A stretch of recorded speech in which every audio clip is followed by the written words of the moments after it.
Estoy en el Museo de la Torre de David, que es el lugar donde se expone toda la historia de Jerusalén, y desde aquí vamos a escuchar la palabra de este domingo.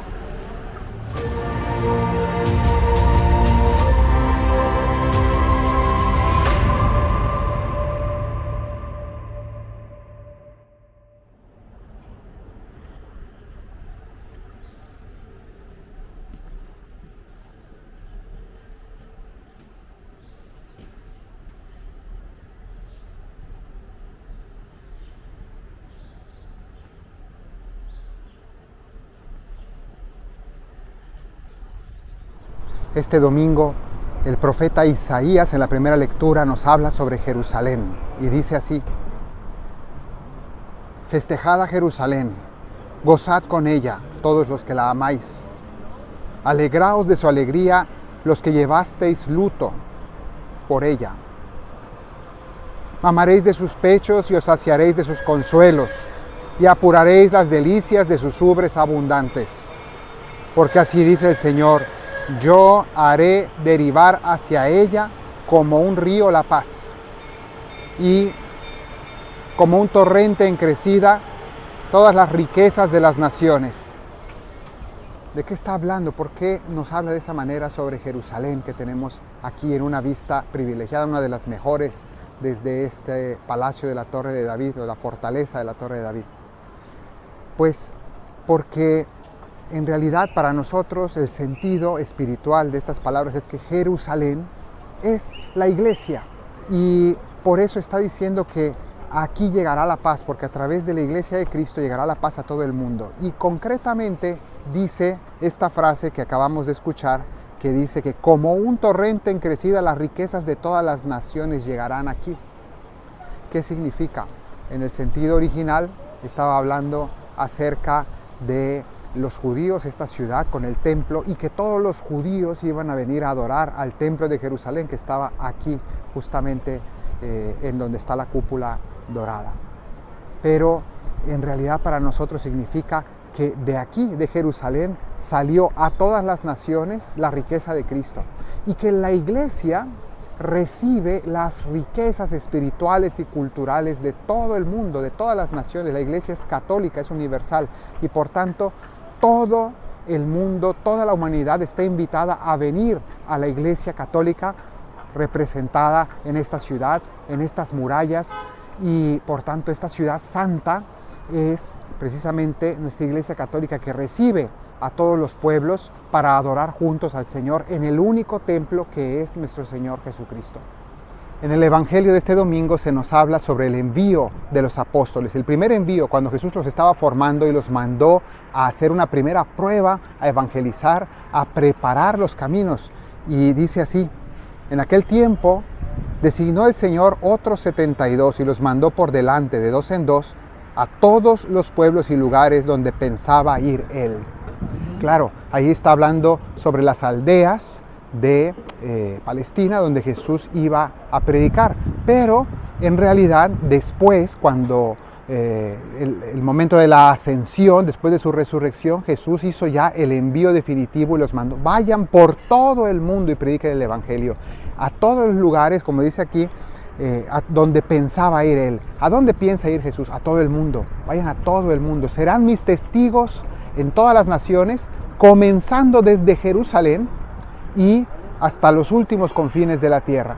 Entonces Jesús manda a su iglesia a predicar, manda a su iglesia a llevar este mensaje evangelizador hasta los últimos rincones. Y todo parte desde aquí, desde Jerusalén, la Jerusalén terrena, para hacer de la iglesia esa Jerusalén que convoca a todos los pueblos. Luego Jesús les dice: la mies es abundante y los obreros son pocos. Rueguen pues al dueño de la mies que mande trabajadores a su mies. Hoy nos recuerda el Señor que hay que pedir vocaciones, hay que pedir que el Señor mismo nos mande esas personas que van a trabajar por la evangelización, que van a distribuir los misterios del Señor. Las vocaciones vienen si las pedimos. Se habla mucho de que hoy cada vez hay menos vocaciones, y la pregunta es: ¿cuánto oramos por ellas. Cuánto pedimos y cuánto deseamos que el Señor nos mande pastores según su corazón, nos mande sacerdotes, nos mande religiosos, religiosas, nos mande personas que se dediquen al servicio del pueblo de Dios. Aquí el Señor nos dice, la mies es mucha, los campos están llenos de frutos, pero hay muy pocos obreros para cosechar, hay muy pocos obreros para este sembrado. Y por tanto, rueguen al dueño de este sembrado que mande trabajadores. Luego continúa diciendo así, pónganse en camino, miren que les mando como corderos en medio de lobos.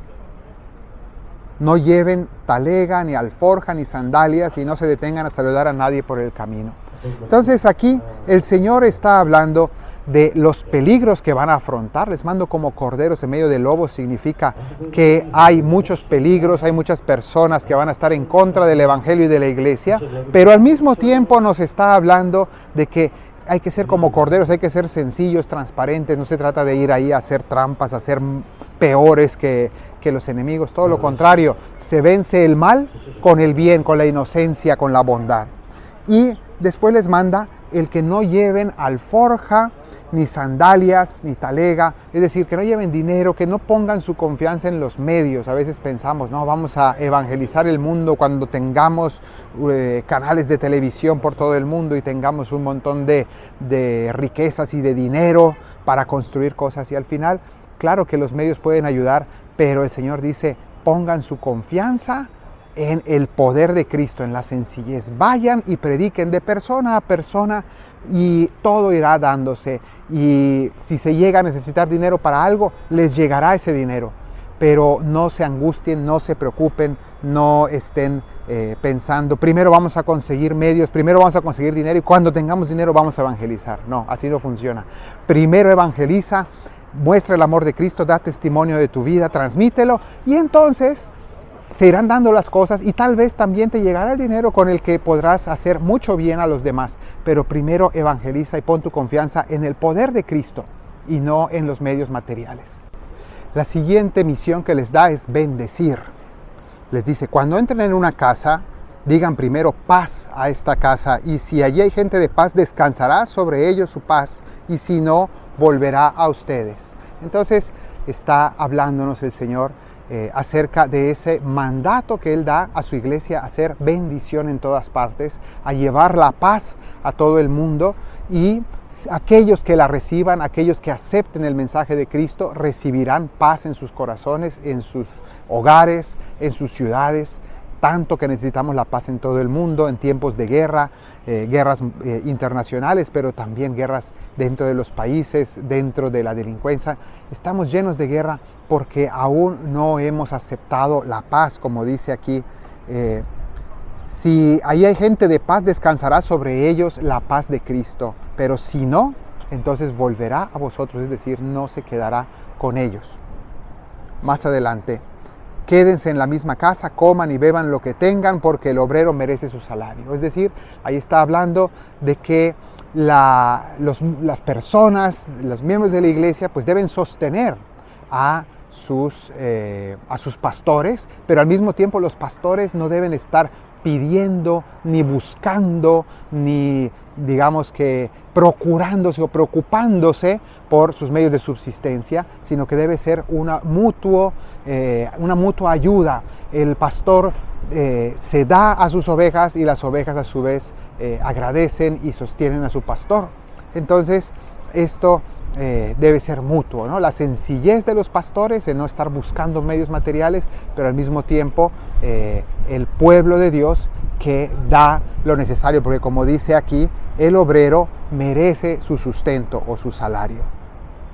Luego dice, no andéis cambiando de casa. Si entráis en un pueblo y si os reciben bien, comed lo que os pongan, curad a los enfermos que haya, y decid, está cerca de vosotros el reino de Dios. Es decir, vayan a predicar el reino de Dios y sanen enfermos. Da ese poder. ¿Qué significa ese sanar enfermos? Significa, sí, literalmente, orar por los enfermos, por su sanación, pero también el hecho de que el mismo evangelio se irá difundiendo a través del poder de Cristo que se manifiesta en curaciones espirituales y físicas. El Señor sigue sanando a muchas personas y Él manda esto y a veces no lo tomamos en serio. Muchas veces los sacerdotes pues no nos lo creemos y sin embargo es así. Sobre todo a través del sacramento de la unción de los enfermos, pero no solamente, a través de la oración, de la imposición de las manos, el Señor sigue actuando, sigue obrando en muchas vidas. Los 72 volvieron muy contentos y le dijeron a Jesús: Señor, hasta los demonios se nos someten en tu nombre. Entonces llegan felices viendo que era verdad, que ese poder que recibieron pues es eficaz y efectivamente la Iglesia sigue actuando, sigue predicando con el poder de Cristo, no con el poder de los hombres, que nosotros somos muy poca cosa.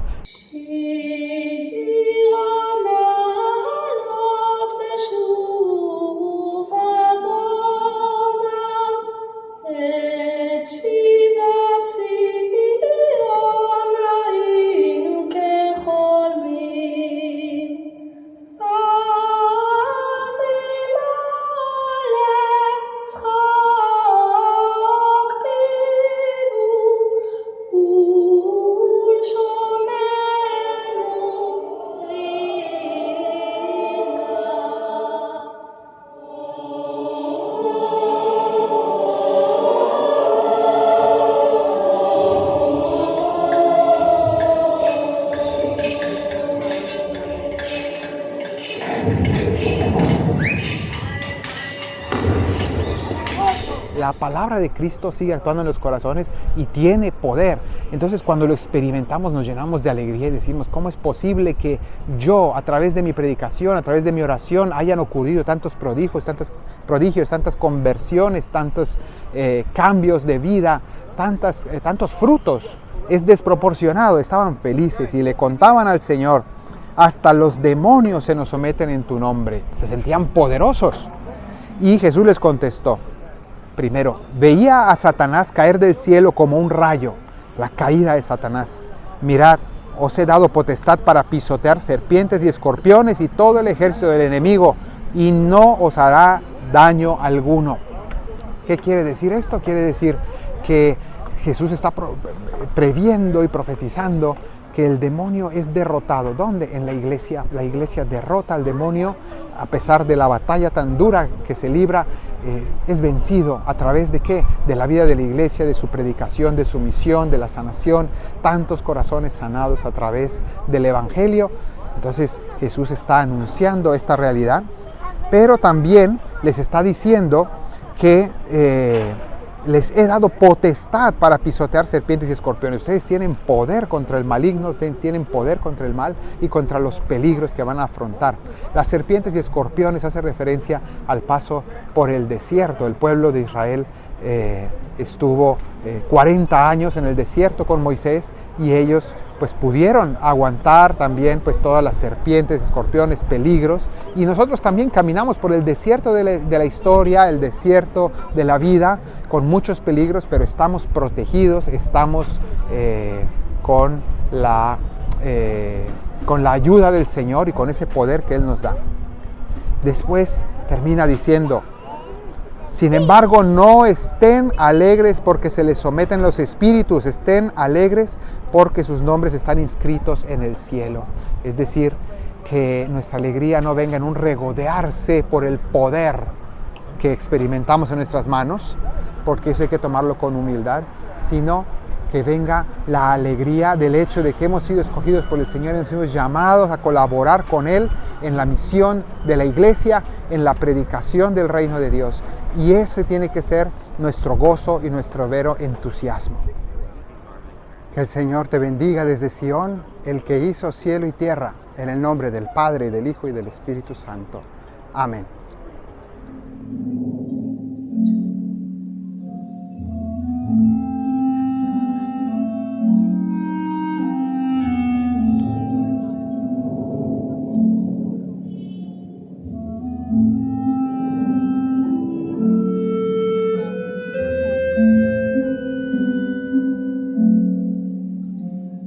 אם אשכחך ירושלים, אם אשכחך ירושלים, If I forget you, O Jerusalem, אם אשכחך ירושלים. על נהרות בבל, שם ישבנו גם בכינו, בזוכרנו את by ציון. the rivers of Babylon we sat and wept when we remembered Zion. על ערבים בתוכה תלינו כינורותינו, כי שם שאלונו שובנו, דברי שיר ותוללינו שמחה. אם אשכחך ירושלים, תשכח ימיני.